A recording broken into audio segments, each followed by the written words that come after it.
kita dalam agenda awal ni kita masih membincang mengenai bagaimana membina industri sukan pemotoran di Malaysia dan bagaimana peranan universiti itu dapat dimainkan, dapat digemblengkan dengan lebih baik.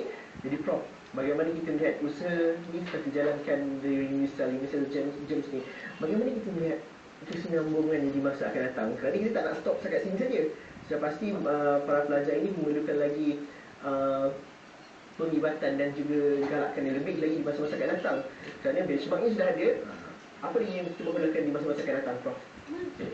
Kalau kita lihat dari segi sejarah pembangunan sukan pemotoran di Malaysia, di mana kerajaan telah melaksanakan beberapa prasarana yang membantu kepada pembangunan sukan, seperti sepang, sepang yang bertaraf antara bangsa. Jadi daripada situ tercetusnya peminat-peminat dan pakar-pakar yang terlibat di dalam sukan pemotoran.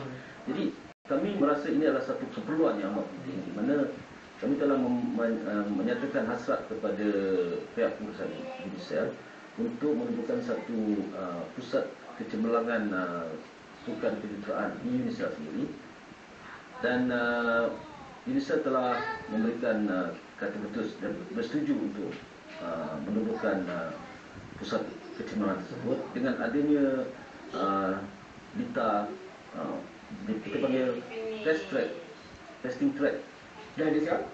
dalam perancangan. So, kami hanya menunggu lampu hijau daripada kerajaan negeri untuk mengeluarkan dana tersebut. Prof, bila kita cerita dari segi wujud Lita dan pusat kecemerlangan ini, kerana kita perlu memahami bahawa dalam menghasilkan modal insight atau menghasilkan pelajar yang cukup kreatif dan juga cukup inovatif dalam setiap satu hasil mereka juga perlu dirangsang dengan fasilitas seperti ini. Dan sejauh mana itu adalah satu perkara yang penting, dan juga memahami ekosistem di balik mereka itu. Kerana tadi Prof ada cerita mengenai para pelajar mungkin dijelaskan kepada praktikal dahulu baru ke teori. Itu salah satu prosesnya. Tapi apa lagi perkara yang perlu dilihat dalam kita melihat dalam kita nak menghasilkan modal usaha atau kepakaran yang bertaraf dunia ni? Kerana seringkali terjadi bahawa industri berjalan lebih pantas daripada apa universiti. Sepatutnya ini bergerak seiring, ataupun mungkin universiti lebih pantas daripada industri. Bagaimana itu dapat diwujudkan dengan fasilitas dan sebagainya? Itu satu soalan yang bagus tu. Sebab dia sentiasa ada konflik di antara pendidik ataupun para akademik dengan industri. Jadi dan di mana secara realitinya kedua grup ini memerlukan di antara satu sama lain. Jadi apabila kami rasakan kalau universiti atau universitas sendiri terlibat secara serius dengan industri, mana kami boleh bergerak serentak selari dengan industri. Ini adalah memang target kami, supaya apabila pelajar-pelajar terlibat di dalam projek-projek ini bersama-sama dengan industri, jadi keboleh pasaran pada pelajar dengan sendirinya, sebab industri akan melihat dan mencari bakat terbaik. Betul. Jadi apabila pelajar-pelajar ni habis belajar ataupun graduate, mereka tidak perlu lagi melalui satu proses training yang akan melibatkan kos yang tinggi, sebab di dalam proses pembelajaran itu sendiri pelajar-pelajar terlibat secara praktikal. Dan kita mahu kepakaran dan kebolehan mereka itu terus dipasarkan kepada industri. Kerana kita all terhenti. Kerana mungkin mereka dapat ada kepakaran dan juga kemahiran, tetapi terhenti mungkin kerana tidak dapat dikesan oleh industri dan sebagainya. Dalam aspek itu, bagaimana jaringan dengan industri berlaku dengan baik? Bagaimana juga usaha-sama dan kerjasama dilihat penting untuk di masa akan datang oleh UNICEF, bukan sekadar industri Malaysia, kalau itu industri pemotoran, dan juga mungkin kerjasama dengan pihak di luar negara dan sebagainya. Bagaimana perkara itu dititik beratkan? Memang di UNICEF kita ada beberapa unit yang fokus kepada linkages ataupun kerjasama dengan industri, sebagai business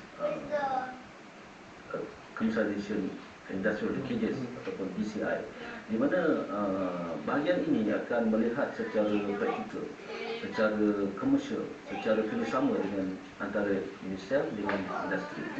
Jadi segala projek yang dicadangkan oleh itu kami libatkan pada pelajar, dan staf itu sendiri, di mana bukan hanya pelajar sahaja yang kami dedahkan kepada pendidikan dasar tertiga. Staf yang mengajar pelajar-pelajar itu sendiri kita perlu meningkatkan kebolehan secara praktikal supaya pensyarah-pensyarah ini dapat membawa pengalaman di dalam kelas untuk mereka. Kita mungkin tadi, Prof, kalau kita lihat saya satu lebih kurang 10 sahaja, 5 tahun akan datang, bagaimana kita lihat keupayaan PASTED ini dan juga target itu bagaimana?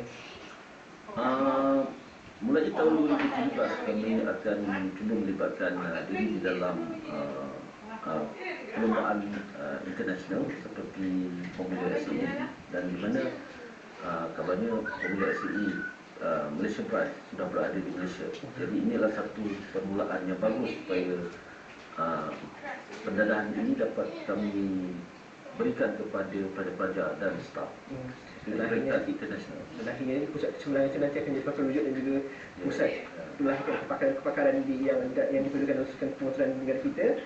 Terima kasih Prof kerana sudi bersama kami dalam agenda awal pada malam ini. Terima kasih juga kepada anda yang sudi menonton. Jika anda mempunyai sebarang pandangan atau cadangan, hantarkan kepada kami di Facebook dan juga di Twitter kami di 501 Awani ataupun email kami awaninews@astro.com.my. Sekian sahaja agenda Awani pada malam ini. Assalamualaikum warahmatullahi wabarakatuh. Terima kasih Prof. Okay.